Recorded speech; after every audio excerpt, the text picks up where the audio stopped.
Wilujeng enjang para sedherek sedaya. Dinten menika kita badhe tindak dhateng Demak lan Ambarawa. Kita badhe ziarah wonten ing Masjid Agung Demak lan Guwa Maria kerep Ambarawa. Sumangga kula dherekaken. Tujuan wisata religi kita yang pertama adalah Masjid Agung Demak. Menurut cerita yang beredar di masyarakat, Masjid Agung Demak dahulunya adalah tempat berkumpulnya Wali Songo yang menyebarkan agama Islam di tanah Jawa. Raden Patah bersama dengan Wali Songo membangun masjid ini dengan memberi gambar serupa bulus yang merupakan condro sekala memet yang bermakna sarira sunyi kiblating Gusti. Filosofis, bulus menggambarkan tahun pembangunan Masjid Agung Demak yaitu 1401 Saka. Bulus yang terdiri atas kepala memiliki makna satu. 4 kaki bulus bermakna 4. Badan bulus yang bulat bermakna 0. Dan ekor bulus bermakna 1.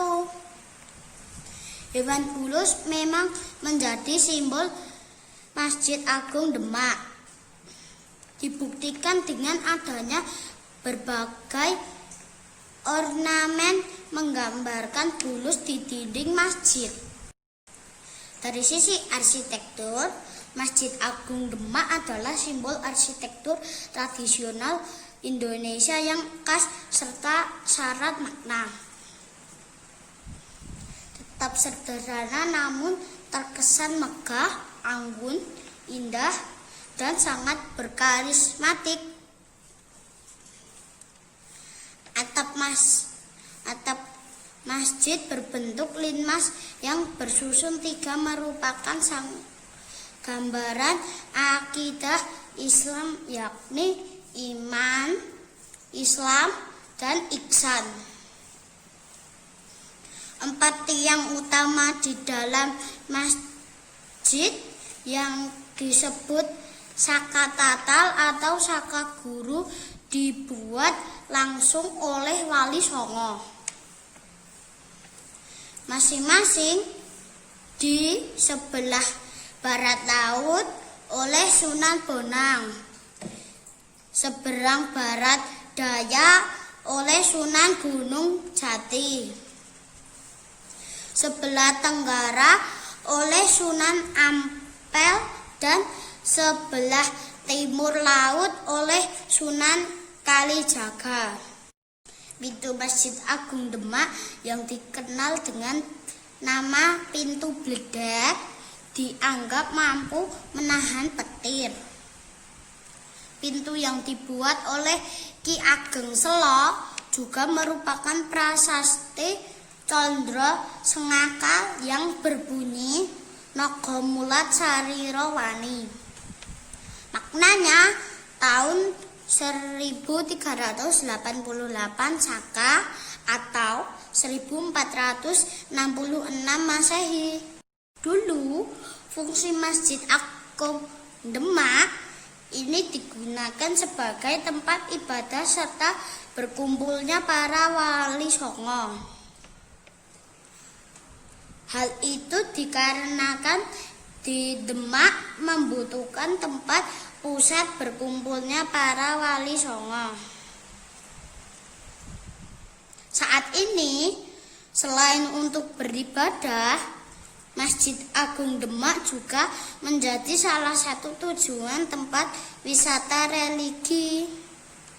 Para pengunjung juga bisa berziarah ke makam di kawasan masjid.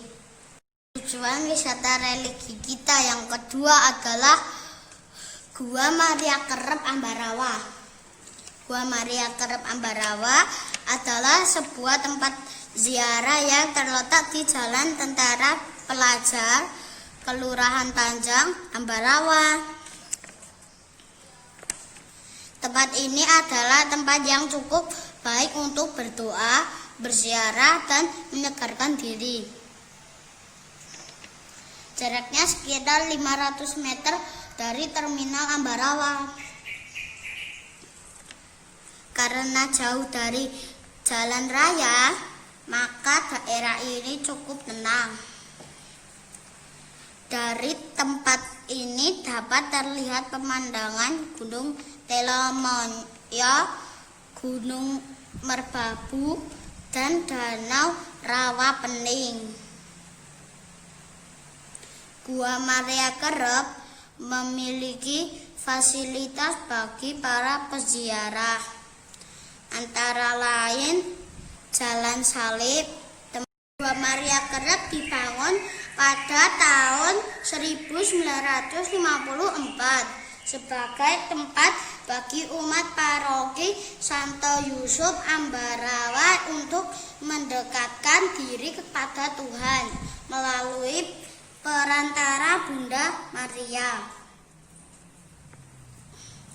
Gua Maria Kerep berlokasi di Kebun Bruderan dan dibangun di atas sumbangan tanah seorang warga negara Belanda yang bertugas sebagai pengelola perkebunan. Awalnya, tanah tersebut diberikan kepada kongregasi Bruder Para Rasul atau Bruder Apostolik yang didirikan oleh Uskup Albertus Sugiyopranoto. Namun saat kongregasi dibubarkan, tanah biara ini dibuat menjadi sebuah kawasan ziarah. Pembangunan awal gua ini banyak melibatkan siswa-siswi dari Sekolah Guru Kolose Santo Yusuf dan Sekolah Guru Putri Santa Maria Ambarawa. Mereka bergotong royong bersama dengan anak asrama Bruderan dan susteran membawa batu kali dari Sungai Panjang ke atas gua. Pada tanggal 15 Agustus 1954, tempat ziarah ini diresmikan dan diberkati dengan air suci dari Lourdes oleh Uskup Agung Semarang. Sejak awal pembangunan, patung Bunda Maria Kerep dibuat menyerupai bentuk patung Bunda Maria di Lourdes, Prancis. Provinsi Jawa Tengah selain memiliki banyak tempat wisata religi, juga sangat kaya sumber daya alam, baik sumber daya alam hayati maupun sumber daya alam non-hayati. Sumber daya alam hayati adalah sumber daya yang berasal dari makhluk hidup. Sumber daya alam non-hayati adalah sumber daya yang asalnya dari benda mati atau bukan makhluk hidup.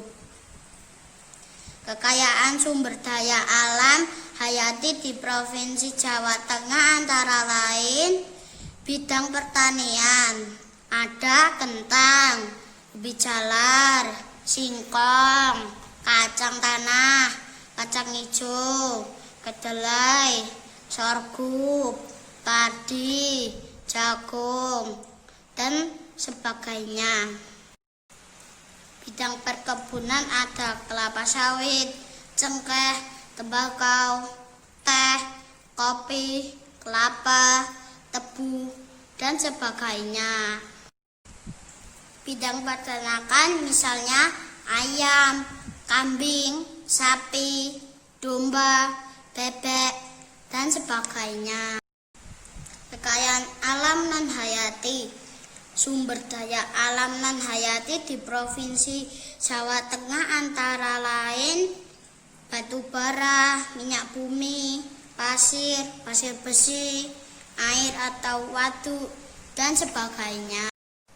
Nah, segala kekayaan sumber daya alam tersebut harus kita jaga kelestariannya agar tidak cepat habis dan punah, serta dapat menjadi sumber penghasilan bagi masyarakat di daerah Jawa Tengah. Bicara tentang kelestarian lingkungan, ada seorang petani sederhana yang bernama Pak Juwari yang terkenal dengan julukan Juwari sang penyelamat mata air. Awalnya, Pak Juwari petani sederhana ini prihatin dengan banyaknya lahan tidur di wilayahnya yang tak bisa ditanami saat musim kemarau. Dengan bekal semangat, dia membuat embung-embung kecil. Berkat usahanya, dia berhasil menyelamatkan mata air di daerah di Dusun Nawungan, Desa Selopamioro, Imogiri, Bantul. Keberadaan embung mempermudah pengairan terutama di musim kemarau, sehingga petani tetap bisa bercocok tanam.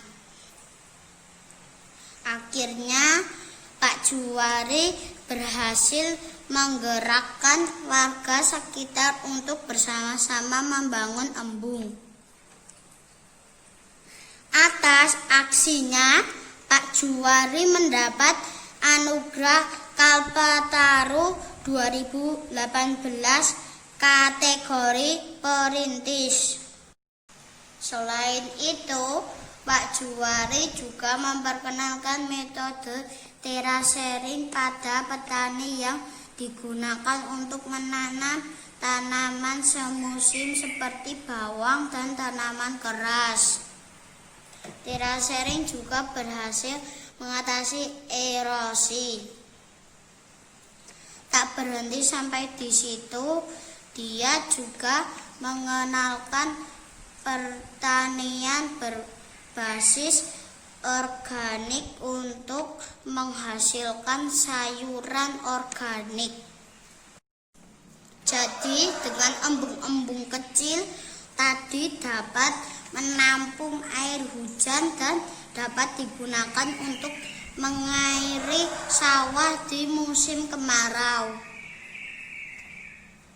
Serta dengan metode terasering dapat mencegah tanah longsor atau erosi. Mari kita terus mengajak agar lebih banyak lagi masyarakat yang peduli terhadap lingkungan, tidak merusak alam, dan tetap menjaga pelestarian lingkungan di sekitar kita. Mekaten kalau wau anggen kula dherekaken para sedherek sedaya. Mugi-mugi saged dados pangertosan lan wawasan kita. Nyuwun pangapunten menawi wonten lepat lan kekirangan kula. Matur nuwun.